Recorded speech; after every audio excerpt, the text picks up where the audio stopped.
Modifikasi gaun cantik. Nyonya Aida panggil salah seorang pelayan wanita padanya. Pelayan itu mengetuk kamar Aida, tapi Aida sendiri berlari keluar dari kamar Mei. "Iya, ada apa?" "Ini kiriman gaun dari Mbak Mona, katanya untuk nanti malam." "Ah iya, terima kasih," jawab Aida memeluk gaun yang tampaknya mewah itu. "Oh iya, apa di sini ada peralatan jahit?" "Kenapa Nyonya? Ada di bawah, bisa kami ambilkan jika mau," tawar sang pelayan. "Dan ada beberapa perlengkapan lagi seperti mutiara, manik-manik, dan banyak saya kurang paham." Sebuah kebetulan yang membuat hati Aida begitu bahagia. Ia pun meminta pelayan itu untuk membawanya ke kamar Mei. "Ai mau apa?" tanya Mei ketika sebuah mesin jahit mini masuk ke kamarnya. Mei lupa cita-cita Aida itu apa? Tanya Aida yang mulai memilih beberapa aksesoris yang ada. Ia tahu, tapi Mei langsung menutup mulutnya, menatap Aida yang mulai bermain benang dan jarum di tangannya. "Ai mau jahit baju ini." "Iya, dimodifikasi, pasti cantik," ujarnya. Aida yang telah mempersiapkan bahan lalu mulai fokus dengan jahitannya. Mei membantu untuk memasang beberapa manik-manik setelah Aida selesai memotong dan merapikan beberapa bagian. Dan selesai. "Modifikasi hanya 1 jam, semua selesai," ucap Aida dengan bangga. Mei pun tampak begitu senang. Gaun jadul itu berubah menjadi lebih indah. "Maaf, belum bisa belikan yang bagus. Aku aja diurusin sama Mbak Mona. Jujur gak paham," ucap Aida. Mei hanya mengangguk, tersenyum lalu memeluk Aida dengan begitu erat. "Istirahat, nanti malam pasti lama acaranya." "Iya, Ai," angguk Mei.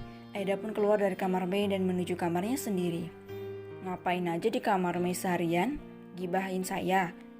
"Senang benar, Mami, kami gibahin. Tapi maaf, Aida bukan tipe suka gibah," tukas Aida. Mami Bianca cemberut melotot menatap perlawanan Aida padanya. "Kamu itu istri siri, jangan sok kuasa di sini. Saya masih tetap jadi nyonya besar di sini," sergahnya. "Terserah Aida mah, masa bodoh sama kuasa rumah. Bagi Aida yang penting adalah Mas Ryan. Mas Ryan itu suami Aida, jadi Aida harus melayaninya dengan sebaik mungkin. Daripada gibahin Mami, mending Aida bobo." "Karena apa?" Tatapnya genit. Ia pun menghampiri Mami Bianca dan berbisik-bisik di telinganya. "Kak, karena apa?" tanya Mami Bian tanpa gugup. "Karena Mas Ryan itu suka bangunin Aida tengah malam," bisiknya. "Taulah pasti, namanya pengantin baru. Suka banget kalau pas dia belai, lembut tatapannya, suaranya yang..." "Ah, stop Aida," tukas Mami Bianca menutup telinga dari segala ucapan Aida. "Keterlaluan kamu." Aida hanya mengedikkan bahu lalu masuk ke kamarnya. Pintu pun ia tutup rapat, sengaja tak menguncinya. Ia merebahkan tubuhnya di ranjang itu, memejamkan mata selagi menunggu suaminya pulang. "Keterlaluan, bisa-bisanya bicara seperti itu denganku. Dan Ryan? Ryan, apa sudah benar-benar sejauh itu dengan istrinya? Mereka hanya nikah siri dan katanya karena terpaksa." "Tidak, pasti Aida duluan yang menggodanya." Mami Bian overthinking, membayangkan yang tidak-tidak terhadap Ryannya. Baginya anak lelakinya itu polos dan tak terlalu peduli dengan wanita. Ia tak tahu jika sepolos apapun pria, tak akan bertahan dengan naluri dewasanya. Apalagi mereka yang sah sebagai suami istri selama ini.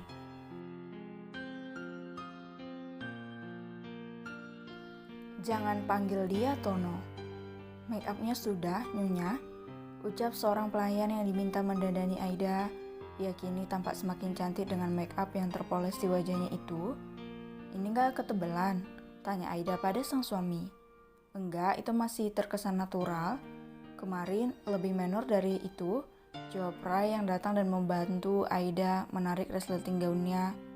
"Kapan?" tanya Aida. Ray hanya tersenyum lalu mengecup bahu Aida yang terbuka.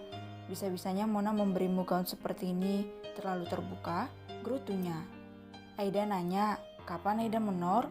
"Kemarin waktu hampir dinikahin Amrul," jawab Ray, kali ini yang meraih heels Aida dan berlutut memakaikannya. Aida bisa sendiri.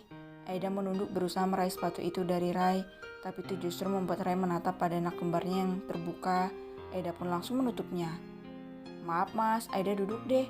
Mas aja pakaiin sepatunya," ucapnya pasrah. Kedua sepatu itu tak terlalu tinggi, hanya saja memiliki tali yang sedikit rumit melingkar hingga ke betisnya.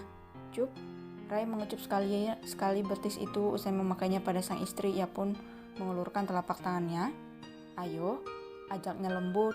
Aida meraihnya beberapa kali, mengatur napasnya yang bergemuruh tak karuan. Aida baru pertama kali datang ke pesta orang kaya, ucapnya. Banyak yang akan menjagamu di sana. Aida mengangguk lalu menggenggam tangan Rai dengan erat.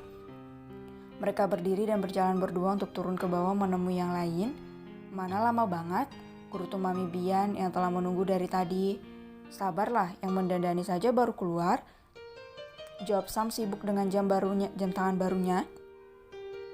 Tak pernah dandan pasti sangat sulit untuk meriasnya. Mami Bian mencebik. Mas Sam, panggil Mei yang juga keluar dari kamarnya dengan gaun putih yang tadi siang dipinjamkan Mami Bian padanya. Mei, tatapnya takjub. Gaun itu kamu apakan gaunnya? Tanya Mami Bian. Dalam hatinya takjub meski bibirnya tetap saja mencibir. Iya, ayang modif tadi cantik kan? Tanya Mei dengan mengembangkan gaun itu dengan cerianya. Iya, jawab Sam. Suara langkah kaki menyusul. Aida dan Ryan turun bersama dengan Rona yang begitu bahagia. Wow, Ai cantik banget, takjub Mei. Ya, Aida memang sangat cantik, bahkan sempurna, puji Sam. Mei langsung menginjak kaki Sam hingga pria itu terpekik kesakitan. Kau gila, tukasnya pada Mei. Itu istri sepupu, gak boleh lirik-lirik, tegur Mei padanya. Sam hanya menatapnya sengit sembari terus meringis mengusap kaki peri di dalam sepatunya itu. Ayo berangkat, ajak Rai. Sam mengangguk lalu mendahului semuanya. Ia mengambil mobil di garasi dan mengeluarkan yang besar agar muat untuk semua. Ayo sayang masuk, gandeng Mami Bian namun Rai menahan tangannya. Mami masuk duluan, ucap Rai. Tapi kita biasanya di tengah, biarkan Aida di belakang bersama Mei. Biar Mei aja di belakang, Mami sama Mas Sam di depan.